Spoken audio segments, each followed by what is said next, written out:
আজকে আমরা Steve জবসের brain insight নিয়ে আলোচনা করব। স্টিভ জব ছিল যে সিম্পলিসিটির বস, সিম্পলিসিটির মাস্টার। তো তিনি আসলে যে কোনো জটিল জিনিসকে খুব সিম্পল ওয়েতে প্রকাশ করার চেষ্টা করতো। আমরা যদি যে কোনো জটিল জিনিসকে জটিল মনে করি বা যে কোনো সহজ জিনিসকে জটিল চিন্তা করি, তাহলে দেখা যাবে সেটা আমাদের লাইফের জটিলতা তৈরি হয়। তো আমরা যে কোনো কিছুকে সিম্পল ভাবে নিলে বা আমরা যে কোনো জটিল বিষয় হোক বা যে কোনো পরিস্থিতিকে যদি আমরা সিম্পল ভাবে ডিল করতে পারি, তাহলে সেটা হচ্ছে আমাদের লাইফে সিম্পল ভাবে ডেভেলপ হবে, আমাদের লাইফটা সহজ হয়ে যাবে। তো এটার জন্য হচ্ছে যে জিনিসটা সবচেয়ে বেশি ইম্পর্টেন্ট, সেটা হচ্ছে যে আমাদের চিন্তা, আমাদের দক্ষতা বা আমাদের যে অভিজ্ঞতাগুলো আছে, এই অভিজ্ঞতাগুলোকে আমরা যত সুন্দরভাবে লাইফের সাথে অ্যালাইন করতে পারবো, তখন দেখা যাবে যে আমাদের লাইফটা অনেক সিম্পল হবে। তো স্টিভ জবস হচ্ছে যে মানুষের যে চিন্তা বা মানুষের আবেগ এবং হচ্ছে সৃজনশীলতা, এই জিনিসগুলাকে কাজে লাগিয়ে সে হচ্ছে পুরো পৃথিবীতে বিশাল একটা ইম্প্যাক্ট তৈরি করছিল। তো আমরা আসলে আমাদের লাইফে যে কোনো কিছুকে আমরা জটিল করার চেষ্টা করব না, আমরা চেষ্টা করব সহজ করার জন্য। তো এটার জন্য হচ্ছে আহ তিনি যে জিনিসটা করছিল, তিনি হচ্ছে তার লাইফের প্রথমে, বিশেষ করে 1974 সালে তিনি হচ্ছে একটা ভিডিও গেম কোম্পানিতে চাকরি করতো।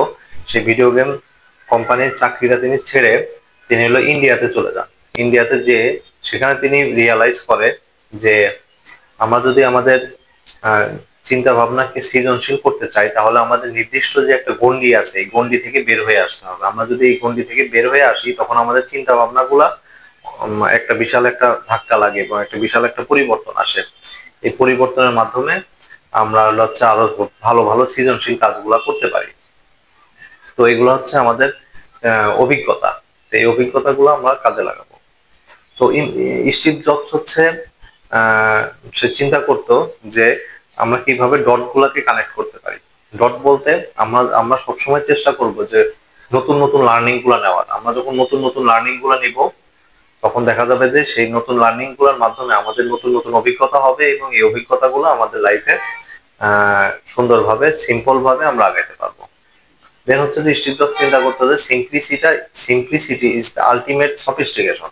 মানে সিম্পলিসিটির মধ্যে হচ্ছে আলটিমেট সমাধান পাওয়া যায়। তো সেটার জন্য সে চিন্তা করতো যে আমি যদি একটা অ্যাপল কোম্পানি তৈরি করি, তো এই অ্যাপল কোম্পানিটা শুধু প্রযুক্তি নির্ভর হবে না, এটা হচ্ছে মানুষের মস্তিষ্কের একটা বিশাল একটা চেঞ্জ আনবে। তখন তিনি মানুষকে বলে যে 1000 মোবাইল ইন ওয়ান পকেট। তো এই একটা কথার মাধ্যমে মানুষের ইমোশনাল এবং মস্তিষ্কের একটা বিশাল একটা চেঞ্জ আসে। দেন হচ্ছে তিনি বলতেন যে থিঙ্ক ডিফারেন্ট। এই থিঙ্ক ডিফারেন্ট এই কথাটা মানুষের মনে বিশাল একটা দাগ কেটে যায় ওই সময়। তো থিঙ্ক ডিফারেন্ট মানে হচ্ছে আপনাকে ডিফারেন্টলি চিন্তা করতে হবে। আমরা অ্যাজ ইউজুয়াল ভাবে যে আমরা যে গণ্ডির মধ্যে আছি, এই গণ্ডির মধ্যে চিন্তা ভাবনা না করে আমাদের একটু ভিন্নভাবে চিন্তা করতে হবে।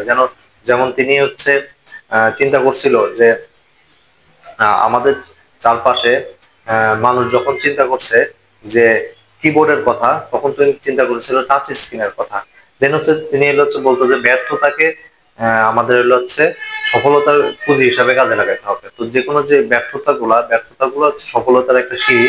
তো ব্যর্থতাকে থেকে কাজে লাগানোর চেষ্টা করতে হবে। কারণ যখন তিনি হচ্ছে অ্যাপল কোম্পানি চাকরি করে, তার যখন চাকরিটা চুক্ত হয়ে গেল, তখন তিনি ফাইজার এবং নেক্সট এই প্রতিষ্ঠা করার পরে তিনি কিন্তু অ্যাপলের পরবর্তীতে তিনি আবার চাকরি পান এবং অ্যাপলের তিনি বিশাল একটা অ্যাপলের মতো প্রতিষ্ঠান তৈরি করতে পারেন। তো এটা হচ্ছে ব্যর্থতা থেকে তিনি লার্নিং করে সে সফলতার দিকে চলে গেল। তিনি যখন আর কি অসুস্থ ছিল, ক্যান্সার ছিল, তো সেই ক্যান্সার থেকে তিনি থিঙ্ক করছিল যে আমরা যদি আমাদের লাইফের প্রত্যেকটা সময় খুব সুন্দরভাবে কাজে লাগাইতে পারি, তাহলে এই সুন্দরভাবে কাজে লাগানোটা আমাদের হচ্ছে অনেক সুন্দর সুন্দর অভিজ্ঞতা তৈরি করতে পারে। যে আমাদের প্রতিটি মুহূর্ত আমরা সুন্দরভাবে কাজে লাগানোর চেষ্টা করব।